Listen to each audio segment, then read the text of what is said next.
and the life. Amen.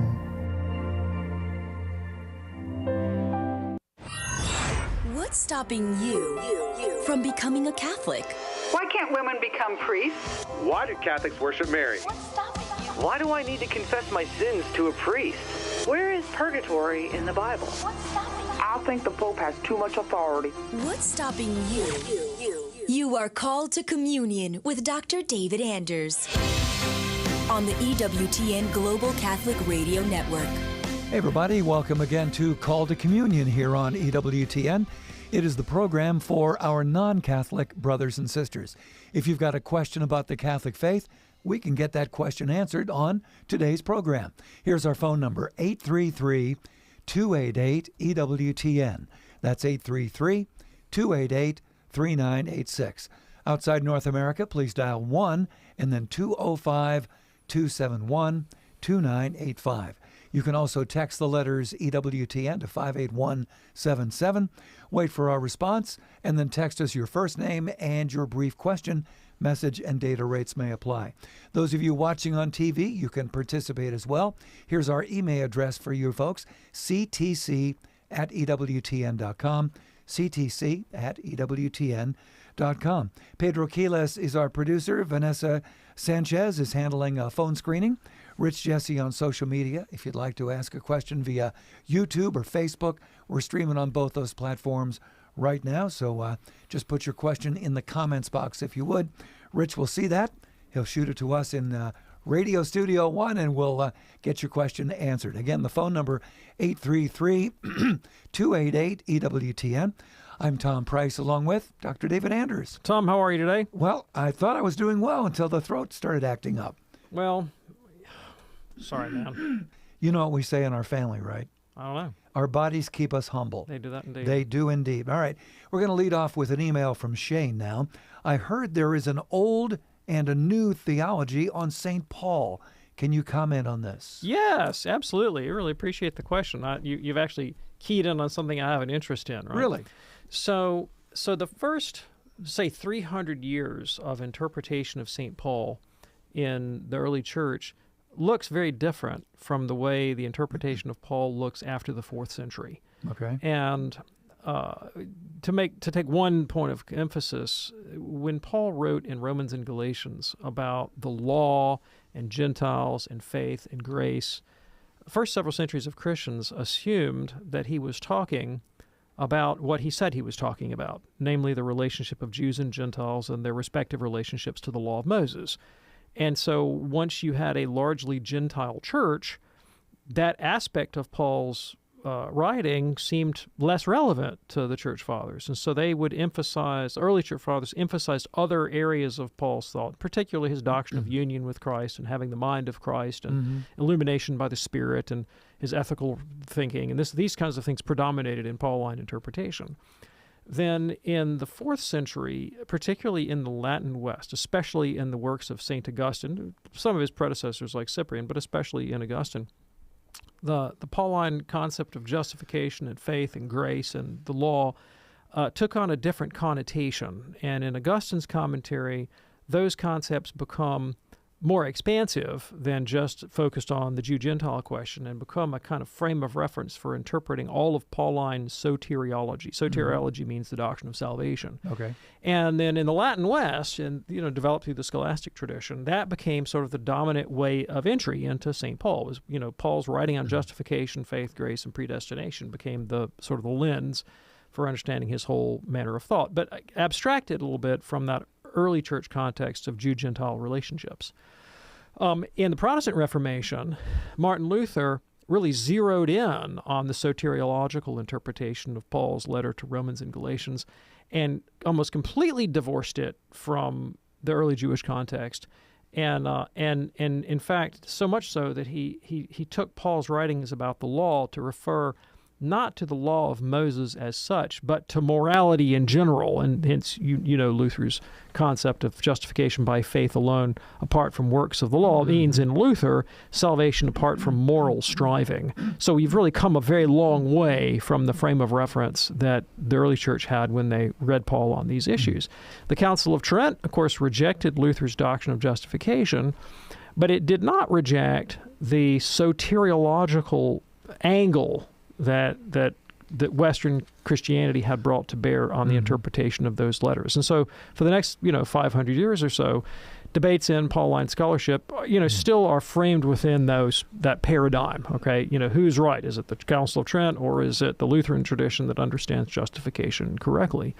Then there was a revolution in Pauline studies that took place in the mid-20th century called the New Perspectives on Paul movement. And it was really animated by a rediscovery of Jewish literature, pre-Christian and contemporary, with the first century Christian literature of Second Temple Judaism, particularly in the works of a fellow by the name of E.P. Sanders. And Sanders' contention, and others that followed after him, were that the Catholics and the Protestants were bringing the wrong frame of reference to studying Paul, and that the first 3 centuries of the Christian church were more on point, right? That the Jew-Gentile question is really paramount in Paul, and frames the way we should understand these other doctrines. And that transformation became known as the New Perspectives on Paul movement. Now, the shakeout from that, the fallout from that, is that lots of guys like me became Catholic, right? Because and most of these scholars are Protestants. And for me, it was a revelation when I began to read E.P. Sanders and James Dunn and Christopher Stendahl and N.T. Wright, others that now Jewish New Testament scholars like I'll give you the names in a minute. My mind's just gone blank, but I've got several in mind. Have gotten in on the bandwagon, and the revelation for me as a Protestant scholar was how badly Luther had misframed and misunderstood the Pauline tradition. And while, the New Perspectives folks would take issue with some Catholic exegesis as well, they put such a heavy emphasis on the element of corporate identity, in like what constitutes you as a member of the people of God, that there was an unmistakable ecclesiological dimension to reading Paul as he transcends the Jew-Gentile distinction, that, in my way of thinking, aligned much more closely with the way Catholics understand our identity in Christ as being an ecclesial reality in the heart of the church that he founded, and the moral transformation of the human person in that context was much more amenable to a Catholic reading. And so a lot of people have read that stuff and ended up becoming Catholic in consequence. Well, there you go. Shane, thanks so much for your email today.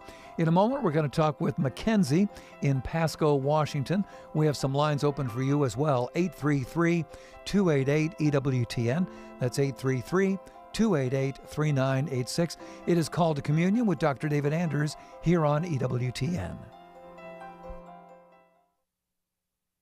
Hey, this is Michael O'Neill, the Miracle Hunter. I'll be delving into the fascinating world of miracles and taking you on a hunt that explores the greatest mysteries and marvels of the Catholic Church. I'll be examining what constitutes a miracle, how miracles are investigated and approved, and the role they play in the lives of the faithful. We'll look at the miracles of the Gospels and early Christianity, considering the claims of the miraculous in our own modern age. The Miracle Hunter, Saturday at 1 p.m. and 7 p.m. Eastern on EWTN Radio. It's time for another EWTN Real News Minute. The year 787 AD. Decades of confusion and unrest pertaining to the veneration of holy images have now reached a breaking point. Some Christian faithful have been accused of confusing material images with God Himself and revering them in a way that only God deserves. Roman authorities respond unjustly by prohibiting the veneration of all holy images and ordering their destruction. To quiet the rising storm of iconoclasm once and for all, Pope Adrian I convenes the Second Council of Nicaea. The Council Fathers call for the restoration of holy images. The Council reinforces the distinction between the worship of God and the veneration of created beings, such as the Blessed Virgin Mary, the angels, and the saints.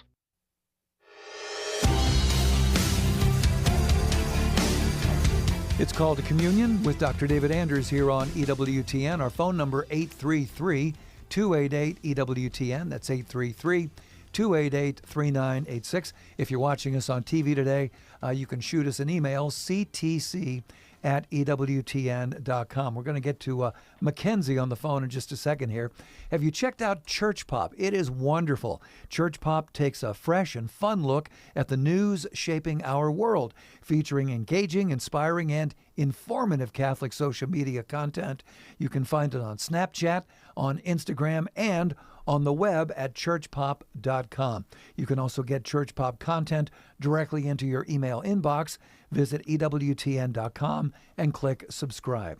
All right, if you're ready now, let's go to the phones at 833-288-EWTN, beginning with Mackenzie, a first-time caller from Pasco, Washington, listening on the great KHSS Catholic Radio. Mackenzie, what's on your mind today?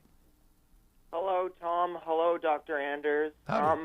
I am a member of the Church of Jesus Christ of Latter-day Saints, and the way I see it, I am the one that's based in Salt Lake City, not the FLDS, and in knowing that, I would believe to some extent, like the Catholic Church, being as the one based on Salt Lake City has a massive following and all that, we in some way or another have a bit of a Catholic in that terminology, universal aspect to us. But what I would like to know is, knowing that you guys, through the Vicar of Christ, have a connection to God, would we, through our prophet Russell M. Nelson, have a connection to God?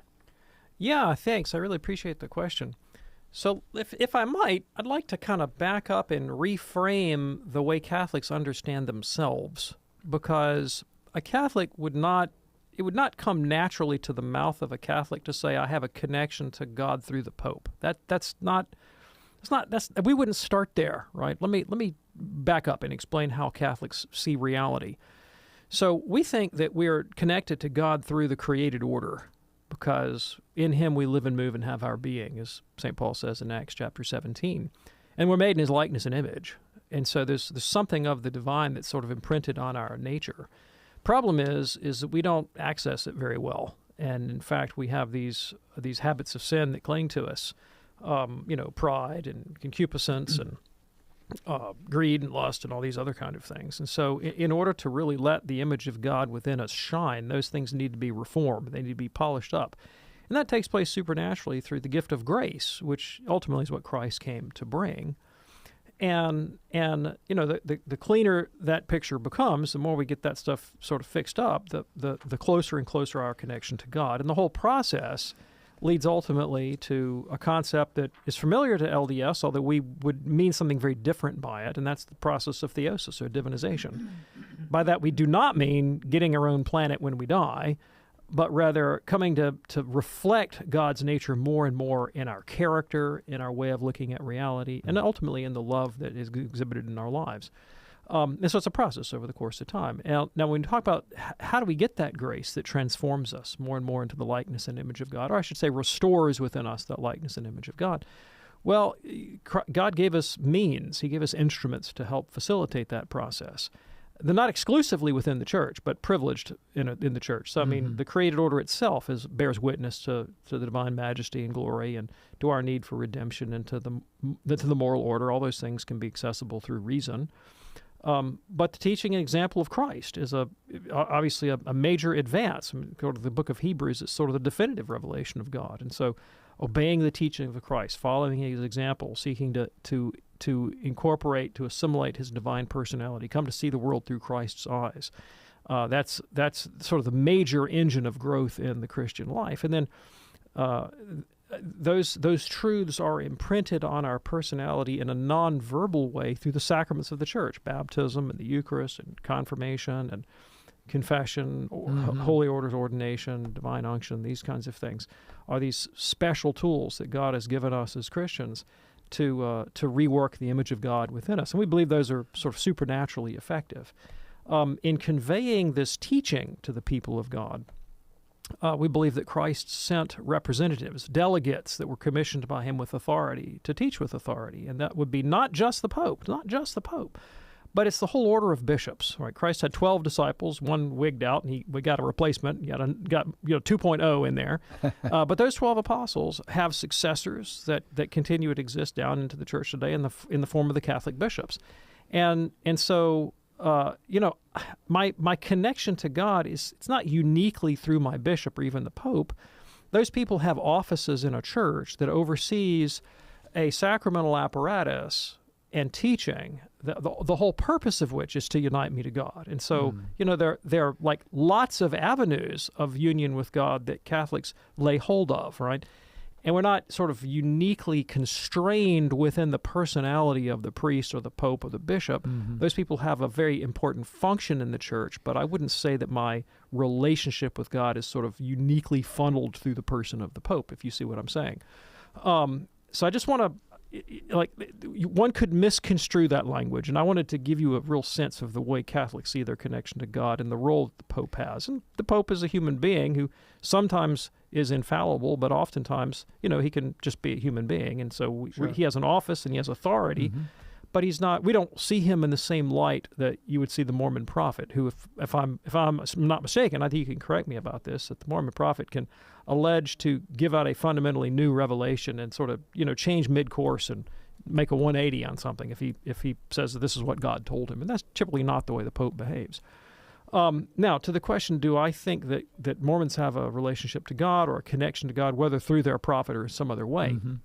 Catholic Church sees itself this way, says that the Catholic Church is the institution created by God that and sent by Christ that has this job of teaching the truth and sanctifying people. But, like I mentioned, there's not just one element of the Catholic faith that unites us to God. There are many. And so it's possible to look around the world and say, well, here are some other people that have, well, maybe they don't have everything that we've got, but they've got elements of truth and sanctification. Maybe they don't have all our sacraments. Maybe they don't have apostolic succession. Maybe they don't have the Pope or the bishop or the priests. But, let's say maybe they got at least some of the Bible. Maybe they have the New Testament. Well, New Testament's good stuff, right? It teaches the truth of Christ, right? Sure. That's a means of sanctification and redemption. It's not the whole package, but it's a good part of it. They are also people made in the likeness and image of God who have their moral sense and intuition and the power of reason, and they can think about the moral life and the rights and duties of human life together. And those could also be elements of truth and sanctification. And so, I would look at the LDS and I would ask the question, what are the elements of truth and sanctification that exists within the LDS? Could those be for someone within the LDS a means of sanctification and redemption? And the Catholic Church tells me yes, to the extent that the LDS possesses elements of truth and sanctification, elements that they would share in common with Catholics. To that extent, they have access to means that could be salvific for them. Now, I wouldn't, please forgive me, I'm just going to be frank here, I wouldn't necessarily think that came through the person of your prophet, right? Because, of course, as a Catholic, I don't actually believe his claim to prophecy. And so if your prophet said, for example, don't murder your neighbor, I go, all right, I'm down with that. Let's go, prophet. Don't murder your neighbor. Okay, good deal. I'm with you 100%. If he were to say, God has changed his mind and we're going back on the polygamy statute and we're going to reinstitute polygamy. I mean, they had polygamy once, they got rid of it, now we're going to bring it back. At that point, I'd go, oh, well, I'm not following you there, dude. Not going to that one, Again, not because of, I just don't believe his claim to authority, you see. So it would just be, he would have human authority, and I would agree with it or not, insofar as my reason and the Catholic faith concurred with whatever he said. But your connection to God is ultimately grounded in the created order, in that you are a child of God, created in his likeness and image, and in those truths of sanctification and redemption that you would share in common, first of all, with the patrimony of the human race, and also with the Catholic faith. Mackenzie, is that helpful for you? Yeah, and I do respect what you have said regarding our prophet. I do respect that with the utmost respect. Well, I appreciate that. We do thank you so much for your call. That opens up a line for you right now at 833-288-EWTN. If you have a question for Dr. David Anders, 833-288-3986. Call to communion here on EWTN with Dr. David Anders. Here's an email from Marla. This is fascinating. Can the normalizing of cremation be a symptom of a society that doesn't want to face death? And does the church still prefer a regular burial? Okay, thanks. I appreciate the question. So I have never studied the question sociologically, right, as to why the normalization of cremation within the culture, right? And is it because the culture as a whole does not want to face death? Yeah, I mean, I think that's an empirical question, and I think we could empirically investigate. It's a theory. It's not the one that intuitively jumps to mind. I'd never thought of it. I mean, if in my own life, my own family life, I mean, I've had these conversations with my loved ones, and I have had family members that have said to me, for example, I would like to be cremated because I would like to be interred in the church's columbarium. Like, for no other reason, just that, like, we don't have, like, an explicitly Catholic cemetery in my diocese, set aside by the church and consecrated ground and all that kind of thing. Yeah. And the columbarium is just, like, it's so close to the church. It's, like, on church property, and it's so easy to remember your loved ones and to remember them at Mass. And I've had people say, I want to be cremated because the church has made the columbarium available to me and for no other reason. And if the columbarium were like, say, I don't know, at the back of the Bama football stadium in Tuscaloosa, I could think of a lot of people that might want to be interred there, but it wouldn't be me, for that a different reason, right? Sure. I think there are other people in the culture that are not Catholic who have gotten interested in cremation for basically superstitious reasons, right? I mean, a lot of times you'll hear folks say, well, my loved one wanted to have his ashes, scattered over the Great Smoky Mountains or something because he so loved the mountains. And it would seem to imply some, some sort of superstitious idea that maybe his spirit could be diffused among the trees of the Great Smoky Mountain National Forest. And that obviously is not how the thing works, and that would be a superstitious reason. Sure. I think a lot of times others are motivated by really pragmatic concern if it's just more affordable. It's a more affordable option. It can be quite expensive to bury somebody and buy a funeral plot, and buy a headstone, and buy a coffin, and all this kind of thing. So that could be a lot of reasons that people would want to cremate. But again, this is some sociologist someplace has likely studied the question of the evolution of the acceptance of cremation in American culture, and that would be an empirical question you could investigate. Very good. And does the church still prefer a regular burial? Yes, they do. The church prefers burial to cremation because it seems more consonant with the doctrine of the resurrection of the dead and the dignity of the body, but recognizes that economic and other exigencies can make cremation sometimes the best option. Marla, thanks so much for both of your questions. Call to Communion here on EWTN. Calls are coming in right now. We'd love to add yours to the list at 833-288-EWTN. That's 833-288-3986. Here's one from Sam. I saw an article, he says, that said Pope Emeritus Benedict XVI could not donate his organs because he was Pope. Is this true? And if so, why? There is a whole protocol around papal burial. Okay. Do you know how often in life I have needed to know the protocol around papal burial? Let me think about that. No. When I was learning what my duties and obligations were as a Catholic and perusing relevant church documents, I thought, one of these days I might be called upon to inter the Pope. I better get really beefed up on this area of the church law. No, wrong. I'm not beefed up on that area of church law. But I can tell you that Pope's remains, don't become Pope if you're not ready to be put under glass. Yeah. Basically. The church is just very, very conscientious about what it does with the bodies of popes because you're not going to be canonized if you're not saintly, but lots of saintly people don't get canonized. Most people who are saints are not canonized. Okay. If you're going to get canonized, it means that you have some prominence and that there's some probability that there's going to be a public cult to your veneration. Yeah.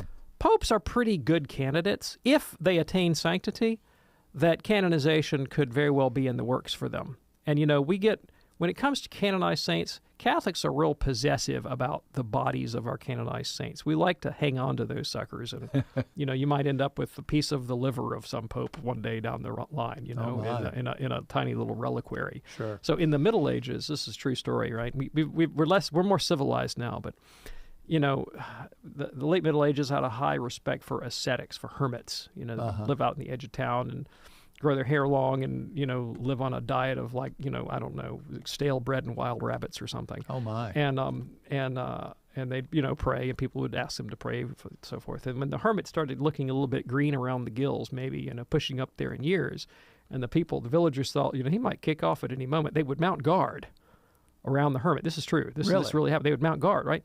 Because if the guy expired in the night, what would happen is sometimes some guy from the next village down the road would sneak in. They'd run off with the body of the dead hermit. Then they'd have their own relics. Wow. And so the local village is like, dude, hands off. This our dead guy. We're not giving you, you can't get our dead guy, Go get some other dead guy. Go get your other dead guy. This is our dead guy. We're keeping him, right? Wow. When St. Thomas died, when St. Thomas Aquinas died, he died in a Benedictine monastery. And the Benedictines were like, oh, goody. We got us another one, Because Thomas had been educated by the Benedictines. Yeah. And the Dominicans had to go to the Pope, and they were like, Pope, the Benedictines are loaded with dead guys. Like, this is one of our first ones. We got to hang on to this. So they gave him back to the Dominicans. Wow. You never know what's going to pop up on this program. It is called Communion here on EWTN. In a moment, John in Houston. Lines are open for you as well at 833-288-EWTN. Call now. On the next Catholic Connection with Teresa Tomeo. As we say in Radioland, don't touch that dial. Hi, it's Teresa Tomeo, and what a blessing it is for me to speak to you every morning on EWTN Global Catholic Radio, bringing you the latest news, important interviews on all that's happening in the church and the world, and all of this from a truly Catholic perspective.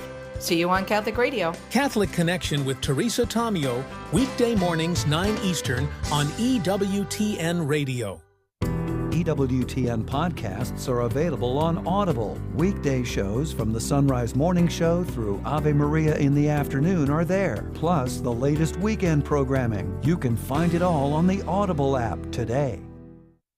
This is a Pro-Life Minute with doctors Stephen and Gracie Christie.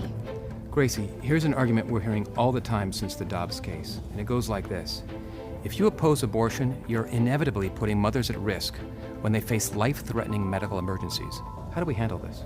Well, that's pure nonsense. There is no major voice in the pro-life movement that argues that a mother has to risk her life to carry her baby to term. The life of the mother is always prioritized in the case of true maternal danger, as in ectopic pregnancy, preterm rupture of membranes, maternal infection, or even maternal cancer. You're 100% correct. And to make sure we're all perfectly clear, in a pro-life state, in a pro-life hospital, and with a pro-life doctor, a pregnant mother's life is always the top priority. For more on the culture of life, go to EWTN.com/pro-life.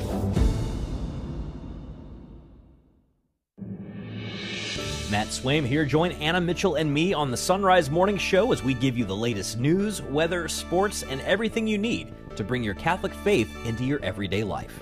Now back to Called to Communion with Dr. David Anders.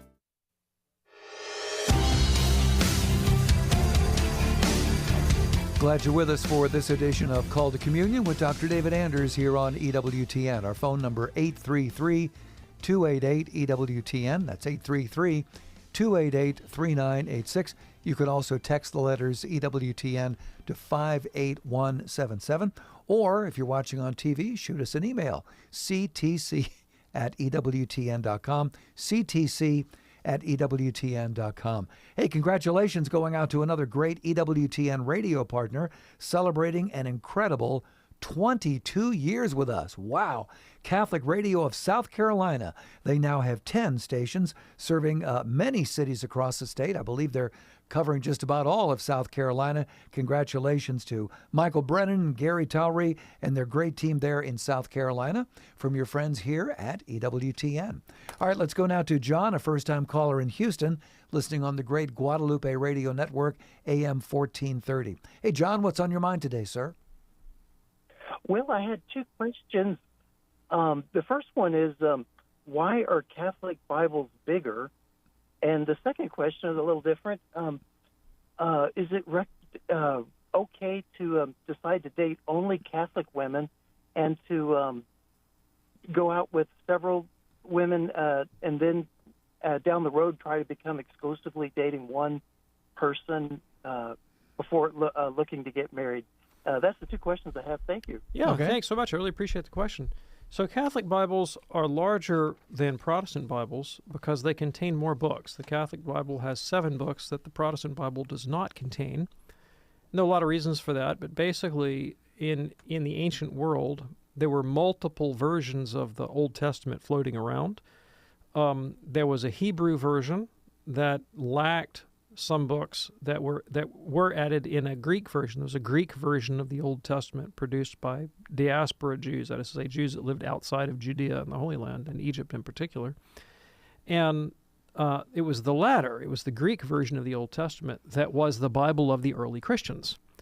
And it is the Bible that the New Testament quotes much more often than not. And about 95% of the time when the New Testament quotes the Old Testament, it's quoting that Greek version of the Old Testament that contains those books. And so those books entered into Catholic liturgy and Catholic theological reflection at a very early stage and were commented upon and read and prayed as sacred scripture from the beginning.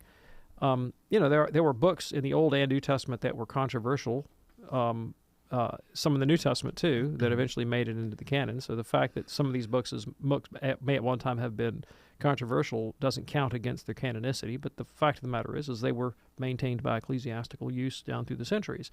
In the 16th century, Protestants began to diminish those books. They didn't explicitly take them out of the canon, but they began to diminish them, principally, I think, because the content of those 7 books is more amenable to a Catholic than to a Protestant interpretation. Protestants rejected things like the intercession of saints and angels and prayers for the dead, all of which can be found in these deuterocanonical texts. And so, the Protestant church was kind of uncomfortable with them and, would say disparaging things about them. Eventually, Protestant printers realized they could save on printing costs if they just didn't print them. And so early Protestant Bibles wouldn't contain them, but the people were cautioned to treat them as of secondary value. And eventually, it wasn't a sort of a systematic decision. It was a very pragmatic one. It's just, hey, we can save some money if we leave these suckers out. So they just started printing them without the 7 books, and that became the standard practice. So that's why the difference. Dating practices. The Catholic Church says that marriage is a vocation, and that the goal of marriage is to sanctify yourself and your spouse in order to bring children into the world, to raise them up in the fear and love of God and their neighbor as good Catholic people. And so one should find a spouse with whom one can share that objective, right? That someone with whom you can see marriage as a sacred institution, in fact, a sacrament of the Catholic Church, the point of which is to create this new society called the family with the help of God's grace to sanctify yourself and your spouse and your children, right, for the love of God and ultimately for the destiny of heaven. It's not easy to find people who are willing to sign on to that program, because the world in which we live has a very different conception of marriage, which I would say the overwhelming conception of marriage is that it's a relationship that's grounded in romantic attraction that is first and foremost about gratifying, my own need to feel accepted and loved and to have a companion who will be with me forever and help take care of my needs and satisfy my desires, and probably somebody with whom I have a sort of share a common set of sexual interests and these sorts of things. And when those kinds of elements break down, then the relationships break down and divorce ensues, right? So it's more about, how do I feel about this, and is it making me happy, and do our sexual proclivities line up the same way, and that's sort of the controlling idea in the modern concept of marriage. And a lot of people are willing to sign up for that, and it's a relationship more or less of convenience. I mean, it may involve commitment and sacrifice, but I mean, it's grounded in like a kind of a different conception of the end of the thing. And children may or may not be desirable in the way that, say, having pets may or may not be desirable, right? Well, you want children? Well, I don't know if I want children. Okay, children off the list. No, that's not like an option in Catholic land, right? It's an institution that's for the sake of replenishing society, and while I may derive great personal satisfaction from marriage, it's not about me. It's about the community of the family that I create. And so if down the road my wife and I find that our interests diverge and, our affections diverge and the romance drops out, and maybe one of them wakes up one day and says, maybe I've decided that I've changed my sexuality even, right? Well, does that mean you're not married? No. Does that mean you don't have kids together? No. Is there a time when I should put all those things behind me and say, doesn't really matter, my personal happiness isn't the goal? It's the welfare of my family and my mutual sanctification. That's the goal. And so, yeah, maybe I could sacrifice my own sexual interests or my romantic passions or my need to be heard or felt or understood or whatever it is in the interest of serving something bigger than myself.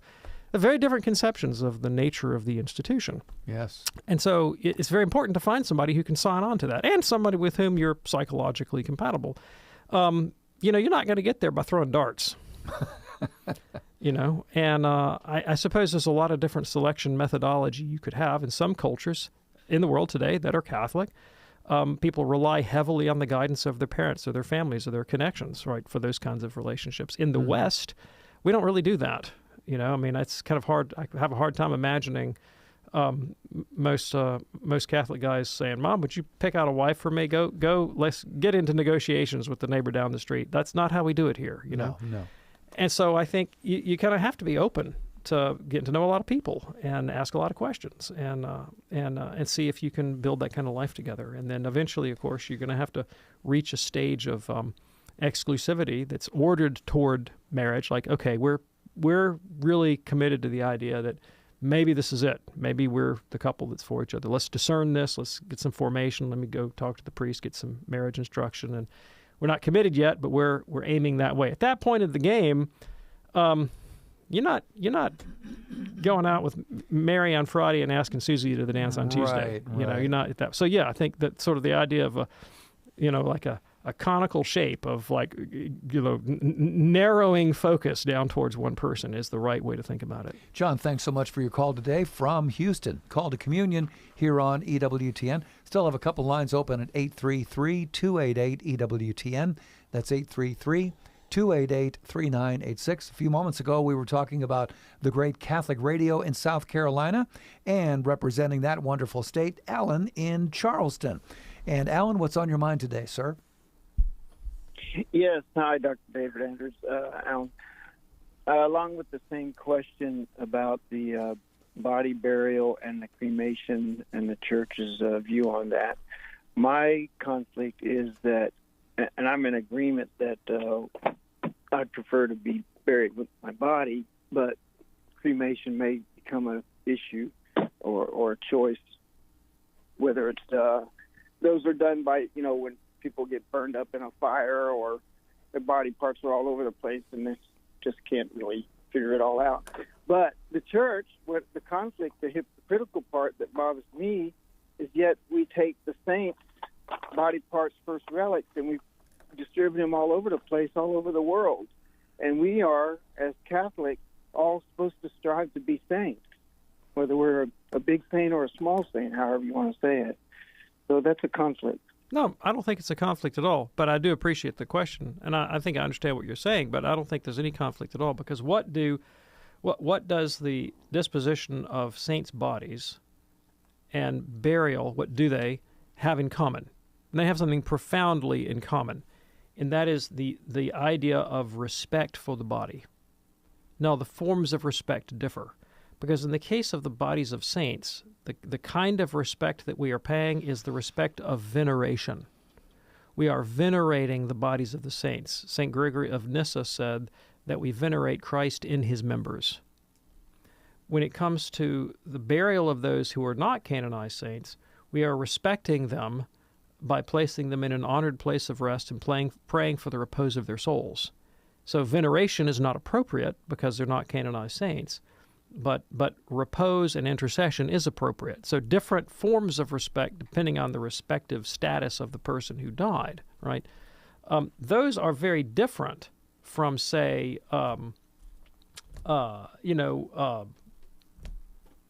exposure or, tossing them in a ditch or cremating them and then scattering their ashes on the Ganges. Or whatever it might be. There are a lot of other forms of burial or disposal of the dead that do not imply respect for the body and belief in the resurrection, not the least to say belief that our bodies are members of Christ. Appreciate your call, Alan. Thanks so much for it. Call to communion here on EWTN.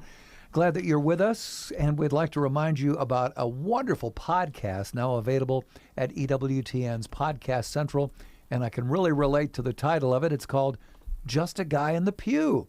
We're talking Catholic man to Catholic man on this great podcast. No fancy jargon, just real honest conversations from the heart as John and Victor discuss their struggles, challenges, and unimaginable joy of following Christ. It's a wonderful podcast, and it's called, again, Just a Guy in the Pew. You can hear it and other faith-filled podcasts at EWTN's Podcast Central. To get there, visit EWTN.com/radio. Look for the words Podcast Central. They're up in the upper right corner of the screen. Once you click on Podcast Central, you're going to see about 100 great podcasts, programs like this one that we produce here in-house, and also some wonderful podcasts like this one that we're talking about, Just a Guy in the Pew. It's fantastic. Do visit EWTN's Podcast Central as soon as you can. Here is an email now from Terry. Terry says, how can I explain Jeremiah 17:5 to my confirmation student? All right, pardon me for not having Jeremiah 17:5 memorized. We're keeping you honest here. Yeah, cursed is the one who trusts in man, who draws strength from mere flesh, and whose heart turns away from the Lord. I have to go back and look at the total context, which I don't have in front of me right now. Yeah. But a constant theme in the prophets is that Israel, or Judah as the case may be, should not place its confidence in, say, the size of its army or the number of chariots that it has or the number of horses that it has, this kind of thing, because that's not going to override divine providence. And it's much more important to place their trust in God, that make obedience to the covenant and to God's will paramount.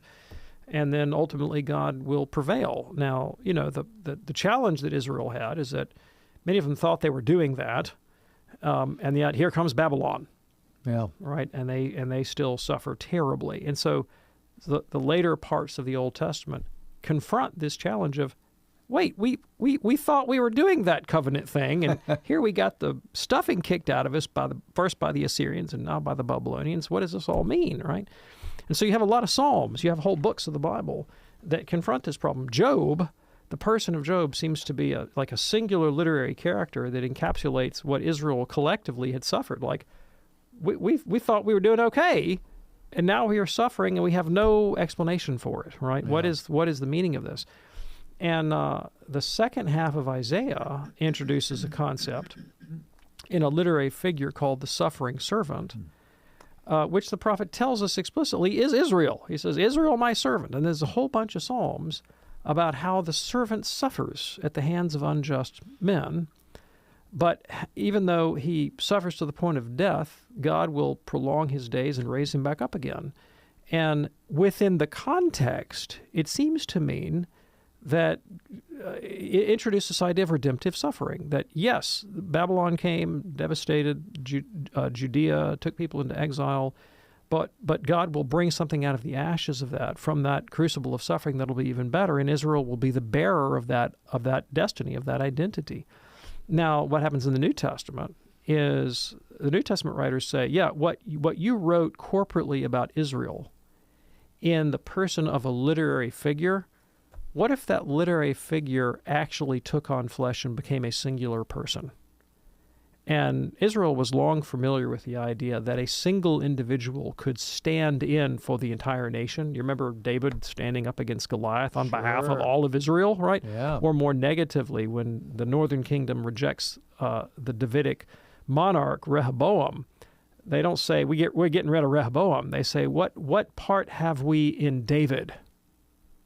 Right? We're rejecting the whole dynasty and the whole kingdom, right? Represented in the singular person of the king. Yeah. So the New Testament writers say, well, what if this corporate person that is the servant of God in the Old Testament actually takes on flesh and becomes a singular human being? And so that destiny of redemptive suffering, death, degradation, alienation, exile, rejection, and then redemption becomes the fate of a singular person in whom we can be found, in the same way that Israel was found in David. What if we could be found in that guy? so that his victory over alienation and death and hell and the grave becomes ours. And then you have what we call Christology, right? This is the church's doctrine of Christ. And there it is. Appreciate that, Terry. Thanks so much for your email. Back to the phones now at 833-288-EWTN. Jack is driving through Missouri, listening on the Great Covenant Radio. Hello, Jack. What's on your mind today? Yeah, hi. So I have a question. It has to do with the priesthood, and only the Catholic priests are, well, I guess also Orthodox, but can confect the Eucharist. And so I'm wondering how the priesthood is connected with the Old Testament Levitical priesthood, and how they're like in the Old Testament they could only be the priests could only be Levites or something to that effect. Yeah, just trying to sure, figure out absolutely. So in the Old Testament, Israel has a problem, and the problem is also a blessing. It is the problem/blessing of God's presence with them. It's a great blessing, but it comes at a great cost. Because if you've read the Old Testament, you know, if Israel approaches the presence of God with the wrong disposition, they get zapped. And so a great deal of Old Testament law, particularly Levitical law around the priesthood and the sacrifices, has to do with managing God's presence in the Old Testament. It's a bit like a nuclear power plant.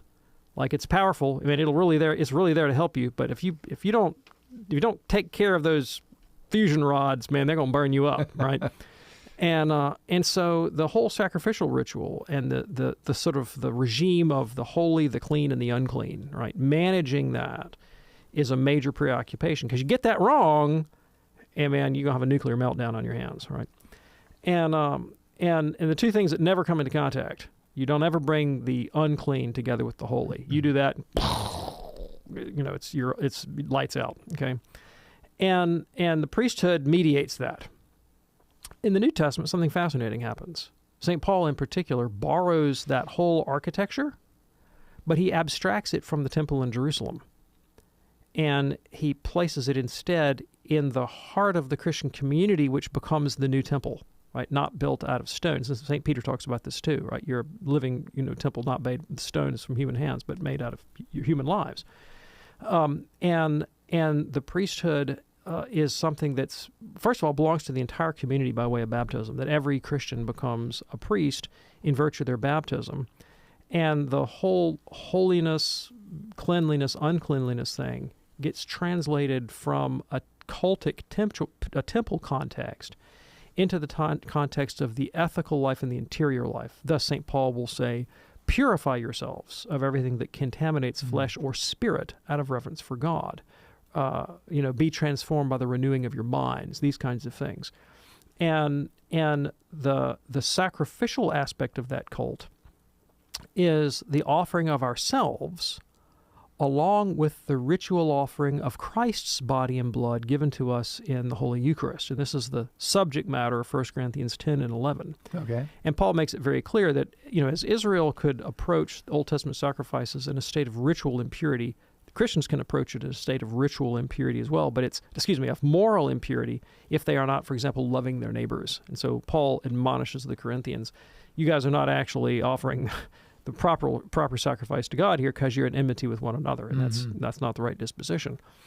But it is the apostles and those sent by them that officiate over this whole apparatus. And so Paul, for example, will refer to himself as a priest in Romans chapter 15, saying that it is his priestly duty to configure the Gentiles as a pure offering to God, right? And this is the church's understanding. So if you read even modern Catholic theology like Sacrosanctum Concilium, which is the Second Vatican Council's doctrine on the liturgy, we read that the people have to understand that they offer the Immaculate Victim Christ, not only through the hands of the ministerial priest who effects the offering, but also along with him, they themselves offer it as they offer themselves.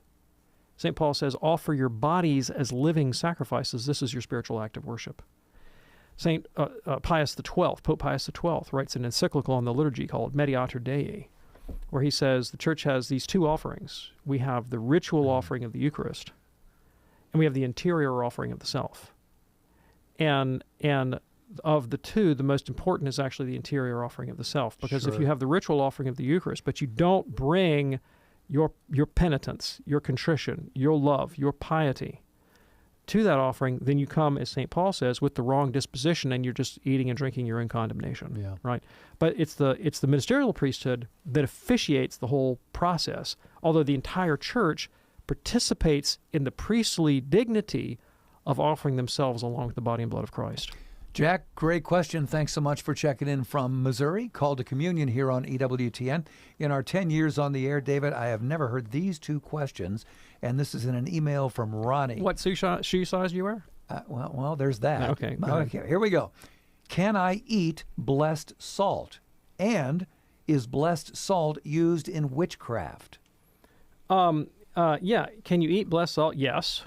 Okay. And in fact, yeah, I mean, you can, to be sure. Okay. Is it used in witchcraft? Gosh, Tom, I left my book on witchcraft at home. What a shame. Again, this is one of those areas of study. I have fortunately never bothered my head with studying the ritual paraphernalia of modern witchcraft. And I think I could pretty comfortably go to my grave without ever studying that body of material, and I'll be just fine. So I know very little about what modern witches do or don't do, and what use they may or may not make of Catholic sacramentals, and I'm okay with my ignorance there. Attaboy. Ronnie, thanks so much for your email. Here's one now from Joe watching us on YouTube today. Joe says, my question is, why would Jesus have Thomas examine the wounds so closely? Speaking here of the apostle. Wouldn't seeing them be enough? That is from the gospel reading. Thanks, Joe. Well, it was Thomas that put him up to it. Well, that's true. Because he said, I won't believe until I put my hands in his side and touch his wounds. So Jesus is like, okay, buddy, you asked for it. You got it. Toyota. Put up or shut up. Put up or shut up. There it is. You remember that ad?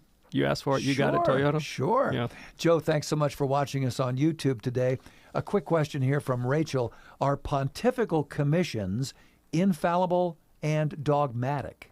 No and no. Although maybe in a small d sense, sometimes yes, depending on the personalities involved. But no and no. No and no.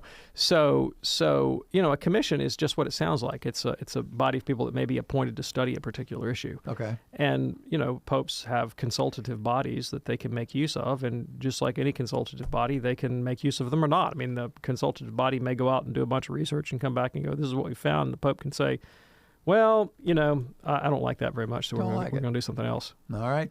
And Rachel, thanks for your email. We'll close with this from Alex. What is a labyrinth walk, and why are other non-Catholic churches doing these walks? This is the day of I don't know. I don't have a clue what a labyrinth walk is. This is generally speaking a show about the Catholic faith, so if it's a non-Catholic tradition that I've studied, then I know something about it. But I've never encountered the labyrinth walk unless we're talking about a scene from the David Bowie movie. Oh, my. Yeah. Now we're really getting into pop culture. Right, exactly. Okay, so Alex, that's where we got to leave it. I do appreciate hearing from you. And by the way, if you'd like to send us an email for a future show, here is that address again, ctc@ewtn.com, ctc@ewtn.com. Fast-moving program today, Dr. David Anders. Thank you. Thanks, Tom. Don't forget, we do it Monday through Friday at 2 p.m. Eastern on EWTN Radio. You can check out our podcast anytime you wish by going to EWTN's Podcast Central. Find it at EWTN.com/radio. Then look for those words, Podcast Central. Click on that, and you are good to go. We even put them in alphabetical order to make it easy for you to find any show that you're looking for. On behalf of our fantastic team, I'm Tom Price along with Dr. David Anders. Hey, thanks for joining us today. See you next time here on EWTN's Call to Communion. Have a wonderful day and God bless.